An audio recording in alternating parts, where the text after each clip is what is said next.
네, 수요 집회 그리고 윤미향. 수요 집회가 1,500회를 향해 가고 있습니다.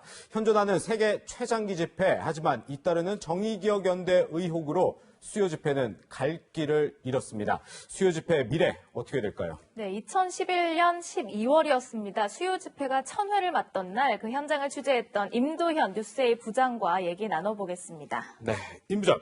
첫 번째 수요 집회 이제 한 8년 6개월 전이었네요. 예, 그렇죠. 분위기는 어땠습니까? 예, 이제 그 당시가 채널의 개국하고 비슷한 시기였고요. 네. 수요 집회가 마침 20년 정도 지났고 1000번째 집회를 했기 때문에 그 당시 상황을 다큐 프로그램으로 제작을 취재를 했었습니다. 예. 그때 영상에서 보시다시피 아시겠지만은 전국에서 시민들이 수천 명이 자발적으로 모였고요. 네. 정치인이라든가 유명인들이 상당히 많이 왔습니다.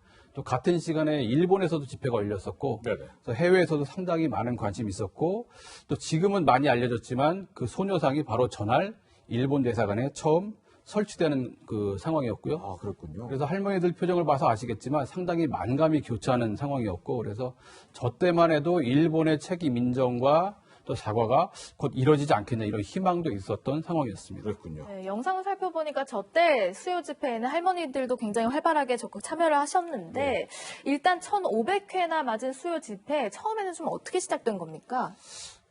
그 전에 말씀드릴 것이 그 당시에는 이제 할머니들 참여가 상당히 활발했고요. 그래서 수요 집회 직전에 일본 총리가 한국에 방한해서 예. 그 두 나라의 그 정상회담이 열렸습니다. 그때 광화문 길목에서 또 다시 한번 수요 집회가 열렸는데 네.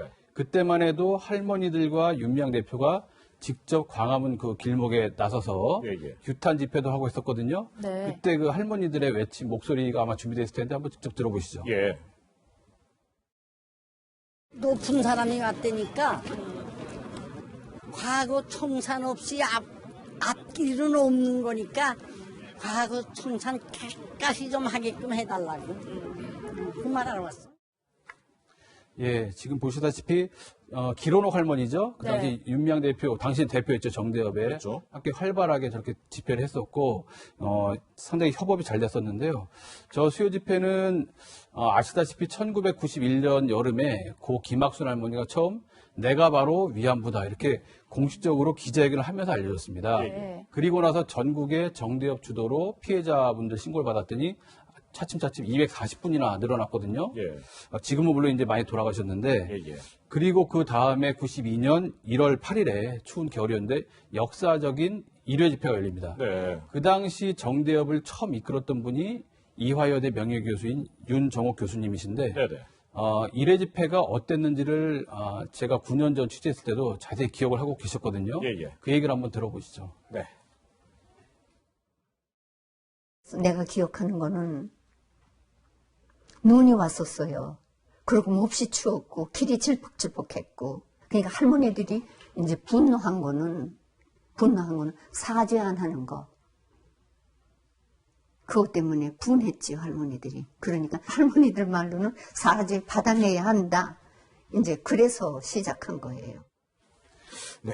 2011년 천회 집회를 취재했을 당시 당연히 지금 한참 논란이 되고 있는 윤미향 의원, 당시는 정대협 대표였겠죠. 직접 만났을 텐데 이런 네. 수요 집회에 대해서는 어떻게 의미를 설명하던가요? 그때는 화면에서도 보시다시피 상당히 활동이 활발했고 네네. 또 할머니들과 함께 매주 한 번씩 거리로 나갔었는데 네. 이 수요 집회에 대해서 상당히 의지를 보였습니다. 네. 그때 목소리를 한번 직접 들어보시죠. 예. 수요 시가 계속되고 또 한쪽에서 저희가 일본군 위안부 문제 해결을 위한 운동을 본격적으로 시작하면서 국제사회가 관심을 갖게 되고 유엔에서 이 문제가 논의되고 결의가 채택되고 보고관이 특별 한국으로 파견돼서 조사활동도 진행되고 이렇게 되니까 한국 사회에서도 이게 뭔가 있나 보다. 우리가 알고 있던 그 부끄러운 역사 그 너머 뭐가 있나 보다. 예, 9년 전 상황이었는데 예. 지금 보면은 일부 할머니와 이 관계자들의 증언을 보면 네. 저 때부터 약간의 좀 의혹이나 예. 또 회계에 있어서 문제점이 있었다 이런 얘기들이 나오고 있고 그렇죠. 또 어제 또 유족회 차원에서 규탄 집회가 있지 않았습니까? 예. 어제는 조금 전 인터뷰했던 윤정옥 교수가 물러난 뒤에는 윤미향 대표를 할머니들이 조금 무서워했다. 이런 증언까지 나오고 있는 거죠. 예. 여러 가지 의혹들이 좀 계속되면서 사실은 정대 활동을 시작할 때 생존 피해자가 한 240분 정도 계시다고 말씀하셨지만 지금은 불과 17분밖에 남지 않았습니다. 이 수요 집회의 모습 또한 현재는 많이 위축된 상황인데 과연 좀 지속될 수 있을지 이런 의문의 목소리도 적지 않거든요. 예, 지금은 아예 이 수요 집회를 중단하자. 그리고 정의연을 해체하자. 이런 목소리까지 나오고 있거든요. 예. 지난주 열린 수요 집회가 1,441회였습니다. 네. 그러면 만약 계속된다면 내년 여름쯤이면 이제 1,500회가 되는데 예. 사실은 지난 30년간 일본을 상대로 국제사회에서 책임을 인정하고 사죄하라고 공론화시키고 이 문제가 유엔까지 간 것도 예. 사실 수요 집회와 정대협의 역할이 컸던 것도 사실입니다. 네. 그래서 무조건 없앨 것이 아니라 이참에 문제를 해결하고 또 이것을 더 발전시켜 나가자 이런 목소리가 있는 것도 사실인데 그러려면 또 과제도 많이 남아 있습니다. 과제요. 어떤 과제를 얘기하시는 거죠, 그러면? 우선 뭐 윤미향 의원 개인과 예. 또 우리 전반적인 그 수요 집회 위안부 활동 전체라고 볼 수 있는데 하나는 윤미향 의원은 당연히 지금 개인 차원에서 고소고발이 10여 건 들어와 있지 않습니까? 예. 검찰 수사 과정에서 밝혀져야 될 것이고 또 정부 차원에서도요. 네네. 이 위안부 피해자 할머니들에 대한 지원이나 관리 대책을 수립해야 될 것은 엄연히 여성가족부가 해야 될 일입니다. 네네. 그리고 또 일본과 국제사회를 상대로 이 전범 책임 또 사죄를 요구해야 될 것은 당연히 외교통상부가 해야 되는데 예. 그동안 이렇게 예민했던 부분을 정부가 직접 나서지 않고 투트랙으로 네네. 민간단체에 넘겨놓은 것도 사실이거든요. 예. 그래서 지금부터는 이렇게 커진 위상도 커졌고 역할도 커졌기 때문에 이 활동을 정부가 다시 한번 지켜보고 정부가 직접 나서서 해야 될 필요성이 있지 않나 이런 생각이 듭니다. 네, 여러 가지 과제들을 좀 짚어보셨는데 할머니들, 특히 할머니들이 이번 사태를 바라보면서 좀 많이 속상하실 것 같아요. 할머니들 마음은 좀 어떨까요?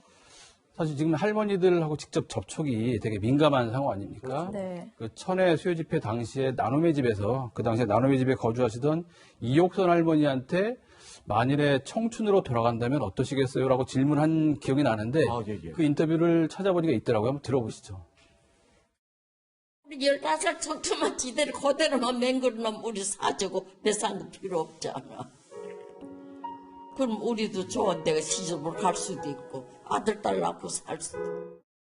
예, 보시다시피 할머니의 소망대로 물리적으로 다시 어린 시절 15살 돌아가긴 어렵죠. 그래서 좀 남은 거는 일본의 진심어린 사죄인데요. 네.